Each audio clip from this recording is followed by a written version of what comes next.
Hey everyone, सो आज हम लोग बात करेंगे how to do effective revision. ठीक है, एफओ के लिए कैसे इफेक्टिव रिवीजन किया जाए जिससे कि हम रिटेन कर पाएँ जो चीज़ पढ़े हैं हम लोग। ठीक है, जो हम लोग पढ़ रहे हैं उसको हम लोग रिटेन कर पाएँ। रिटेंशन पावर हमारा अच्छा होना चाहिए। तो रिटेंशन पावर को अच्छा होने के लिए हम लोग किस प्रकार से इस चीज़ों पे आगे बढ़ते हैं वो चीज़ हम लोग इस आज देखेंगे। ठीक है, तो लेट्स गेट स्टार्ट। सबसे पहले हम लोग देखेंगे, देखिए यहाँ पे हम लोग पास 3-4 चीज़ें आती हैं। सबसे पहले हम लोग बात करेंगे सोर्स की। ठीक है, सोर्स में क्या है ना कि सोर्स को थोड़ा सा कंसाइज रखिए। ठीक है, सोर्स में आपके पास बुक है, हाँ, उसके बाद आपको पता है करंट अफेयर्स करना है। ठीक है, आपको पता है थोड़े मोड़े स्कीम्स करने हैं, हाँ। तो आपका प्रीलिम्स के पहले, ठीक है, प्रीलिम्स के पहले ये चीज़ ना एकदम बहुत अच्छे से होना चाहिए। मतलब बुक 2-3 बार आपका रिवीजन होना चाहिए। ठीक है, जो भी इंपॉर्टेंट चीज़ें आपको पता होना चाहिए कि कौन कौन सी इंपॉर्टेंट चीज़ें हैं, इंपॉर्टेंट चीज़ों पे टिक रहना चाहिए। जितना मटेरियल आपके पास कॉन्साइज रहेगा, ठीक है, जितना मटेरियल आपके पास छोटा रहेगा, जितना लिमिटेड अमाउंट ऑफ मटेरियल रहेगा, उतने अच्छे से आप ग्रैब कर पाओगे। ठीक है, हमको पता है, देखिए क्या इशू हो रहा है। आई नो कोचिंग्स वाले मटेरियल्स बहुत ज़्यादा दे देते हैं और हर चीज़ों को याद रखना इट्स नॉट केक वॉक। ठीक है, ये बहुत इजी नहीं होता है, आई नो इट, बट आपको ना बिलीव करना होगा कि बुकिश क्वेश्चन आते हैं, करंट अफेयर्स से आते हैं, स्कीम से आ रहे हैं। ठीक है, और बुकिश क्वेश्चन सबसे ज़्यादा होता है, आपको ये बिलीव करना होगा। ठीक है, आप इसके लिए ना आप खुद से ना एक चेक कर लो यार, क्वेश्चंस को देखो। क्वेश्चंस, एक बुक को उठाओ और बुक को उठा के देखो कि वहाँ से कितने क्वेश्चंस आए। मान लो 60 क्वेश्चन है, 60 क्वेश्चन में 50 क्वेश्चन अगर आपको बुक से दिख रहे हैं, 45 आपको बुक से दिख रहे हैं, तो आपको पता होना चाहिए यार कि 60 में 45 हमको सिलेक्शन दिला सकता है और वो चीज़ बुक से आ रहा है। ठीक है, और बुक से आ रहे हैं और वहाँ से मैं गलती कर दे रहा हूँ।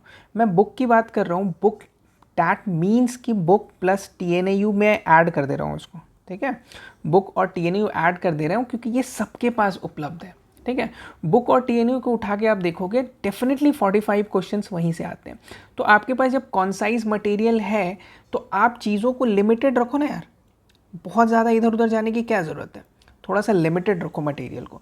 लिमिटेड मटेरियल होने से क्या होता है कि आपके दिमाग में जो दिमाग होता है उसको पता रहता है कि मुझे इतना कुछ करना है और उस चीज़ों को वो बहुत अच्छे से करते हैं। अभी होगा क्या कि आपके कुछ दोस्त लोग कुछ PDFs वहाँ से निकाल के पढ़ रहे होंगे, कुछ PDF यहाँ से निकाल के पढ़ रहे होंगे, तो उससे होगा क्या कि आपका जो सोर्स है वो बढ़ते रहेगा।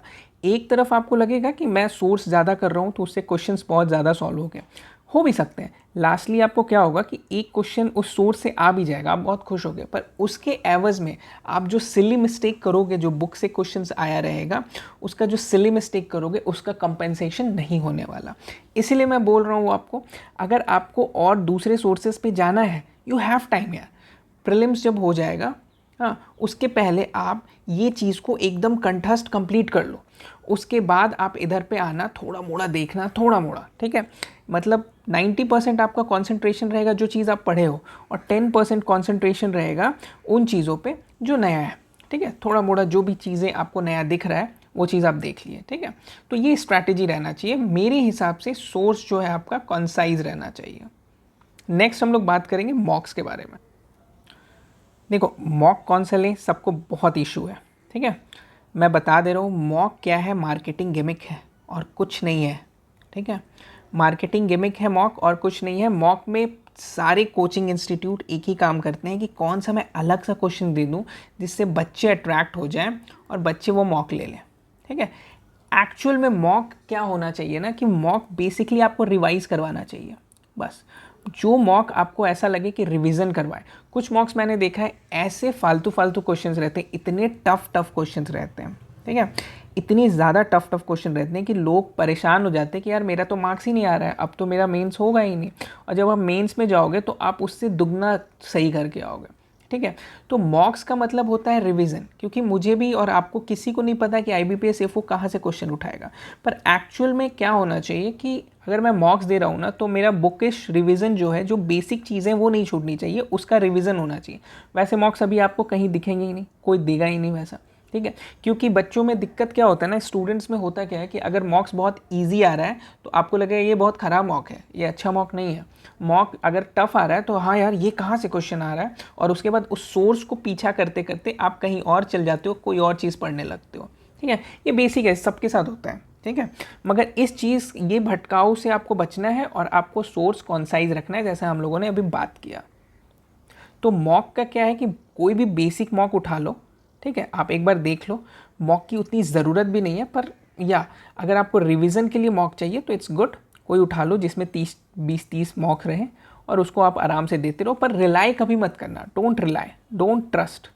ठीक है, ट्रस्ट कभी मत करना कि मॉक्स में मेरा 50 नंबर आ रहा है तो मेरा 50 नंबर आ जाएगा, या मॉक्स में 15 मार्क्स आ रहा है तो मेरा 15 मार्क्स आ जाएगा। हाँ, ऐसा कुछ नहीं होने वाला। ठीक है, पूरा IBPS AFO का पेपर आप देखोगे एक ही पैटर्न में चलता है कि वो 20 से 30 क्वेश्चन बहुत इजी रहता है, बहुत नॉमिनल रहता है। जो बच्चे अपने बुक से पढ़े होंगे वो सब बना लेंगे। और वो जो 10 क्वेश्चन रहता है, ठीक है, वो जो 10 क्वेश्चन रहता है, 20 से 30 क्वेश्चन नॉर्मल, और वो 10 क्वेश्चन रहता है वो थोड़ा क्वालिटी क्वेश्चन रहता है, कहीं TNU से छुपा रहता है, ये हिडन क्वेश्चन रहता है। ठीक है, हिडन क्वेश्चन रहता है। इस चीज़ को खोदना रहता है डिफरेंट सोर्सेस से पढ़ के, जैसे TNAU हुआ।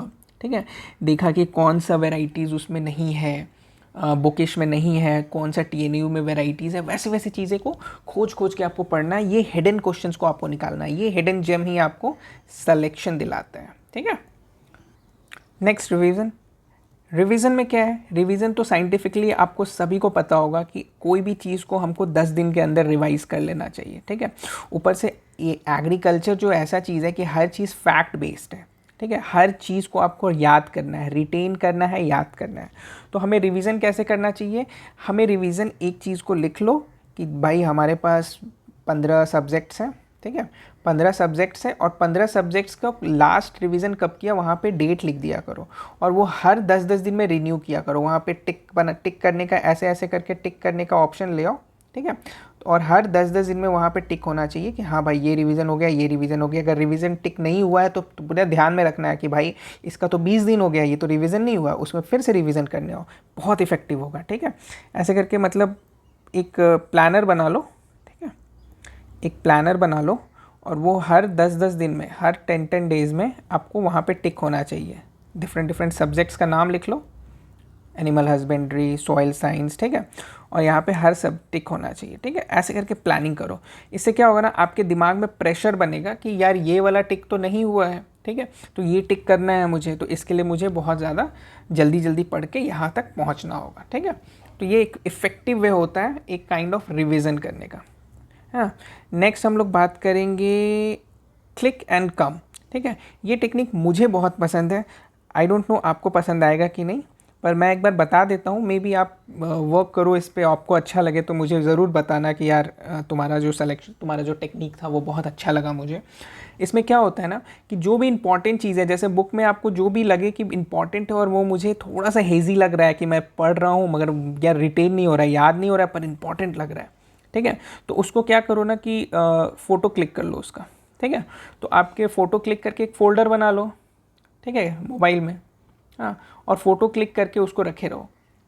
जब मन करे तो उसको फ़ोटोज़ देखो और उसमें देखो कि क्या चीज़ है क्या नहीं। ऐसे करके आपको 100 से 150 फ़ोटोज़ क्लिक होंगे आपके पास लास्टली एट द एंड। और जब रिवीजन करोगे ना, जैसे फाइनल रिवीजन प्रीलिम्स के बाद जब रिवीजन में आओगे तो उस समय आप उसको देखते रहना कि हाँ ये वाला बहुत इंपॉर्टेंट है, ये बहुत इंपॉर्टेंट है, ये बहुत अच्छा टेक्निक मुझे लगता है पर्सनली।